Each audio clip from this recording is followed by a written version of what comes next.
नमस्कार। ये आकाशवाणी शिमला है। अब आप प्रभा शर्मा से प्रादेशिक समाचार सुनिए। मुख्यमंत्री सुखविंदर सिंह सुक्खू ने कहा है कि राज्य सरकार पूर्व की भाजपा सरकार की सहारा योजना जारी रखेगी, लेकिन इसके नियमों में संशोधन किया जाएगा। शिमला में चल रहे विधानसभा के बजट सत्र के दौरान प्रश्नकाल में एक सवाल के जवाब में मुख्यमंत्री ने ये जानकारी दी। उन्होंने कहा कि योजना के तहत पात्र व्यक्तियों को एसडीएम के निर्देश पर सीएमओ प्रमाण पत्र जारी करेंगे। उन्होंने कहा कि इस योजना पर 40 करोड़ रुपए बजट जारी किया गया है। इससे पहले मूल सवाल का जवाब देते हुए स्वास्थ्य मंत्री कर्नल धनीराम शांडिल ने कहा कि प्रदेश में 33,181 पात्र व्यक्तियों को इस योजना के तहत पेंशन का लाभ दिया जा रहा है। उन्होंने कहा कि इस योजना के 1100 मामले लंबित हैं। शांडिल ने कहा कि वर्तमान में फरवरी 2025 तक 34,292 लाभार्थी इस योजना से पंजीकृत हैं और 13,895 लाभार्थियों को सहायता राशि प्रदान की जा रही है। विधायक सतपाल सत्ती और रणधीर शर्मा के संयुक्त सवाल पर स्वास्थ्य मंत्री धनीराम शांडिल ने कहा कि सहारा योजना के तहत 4,000 रुपये प्रति माह दिए जा रहे हैं।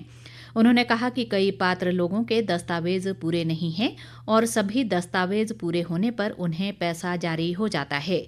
इसी संबंध में विधायक जनकराज और नेता प्रतिपक्ष जयराम ठाकुर ने भी प्रतिपूरक सवाल पूछे। शिमला के समीप जुब्बड़हट्टी स्थित हवाई अड्डे में आज सुबह दिल्ली से शिमला पहुंची फ्लाइट की इमरजेंसी लैंडिंग की गई। फ्लाइट की लैंडिंग सही न होने से प्लेन रनवे से थोड़ा आगे रुका और इसमें सफर कर रहे 30 यात्री करीब 28 मिनट तक जहाज में ही फंसे रहे। उप मुख्यमंत्री मुकेश अग्निहोत्री भी इसी फ्लाइट में दिल्ली से शिमला लौट रहे थे और प्रदेश के पुलिस महानिदेशक भी फ्लाइट में सफर कर रहे थे।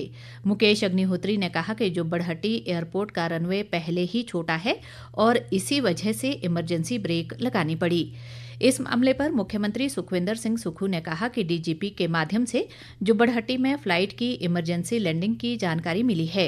उन्होंने कहा कि मामले को केंद्र सरकार के उड्डयन विभाग के साथ उठाया जाएगा ताकि भविष्य में इस तरह की घटना न हो। पुलिस विभाग से मिली है, एसपी शिमला से मिली है कि वो सेंटर में निकल गया और उसमें हमारे डिप्टी सीएम साहब आ रहे थे और डीजीपी साहब भी आ रहे थे। पता लगा है कि वो बीच में ही उसका टायर बस्ट हुआ, इमरजेंसी ब्रेक लगानी पड़ी। उस मामले में मैं सिविल एविएशन मिनिस्टर से भी बात करूंगा। शिक्षा मंत्री रोहित ठाकुर ने प्रदेश के सरकारी स्कूलों में बच्चों की कम हो रही संख्या पर चिंता जताते हुए कहा है कि सरकार शिक्षा की गुणवत्ता में सुधार के लिए कई कदम उठा रही है। वे आज शिमला के गेटी थिएटर में प्रदेश विश्वविद्यालय के विजुअल आर्ट विभाग की वार्षिक आर्ट प्रदर्शनी चित्रकथा 2025 के उद्घाटन अवसर पर बोल रहे थे।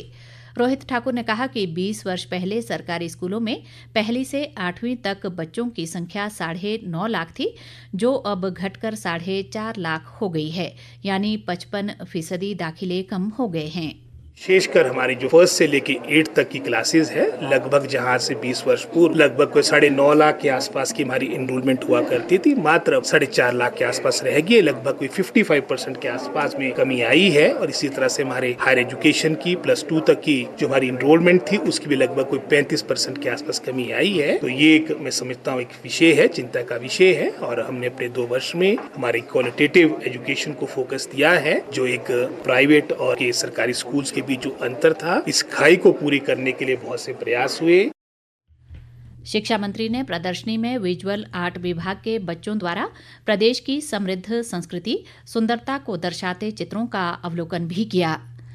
लोक निर्माण व शहरी विकास मंत्री विक्रमादित्य सिंह ने आज शिमला ग्रामीण विधानसभा क्षेत्र की चेबड़ी पंचायत के लोटी गांव में सलापड़ तत्तापानी सुन्नी लुहरी सड़क के सुधार व उन्नयन कार्य का भूमि पूजन किया।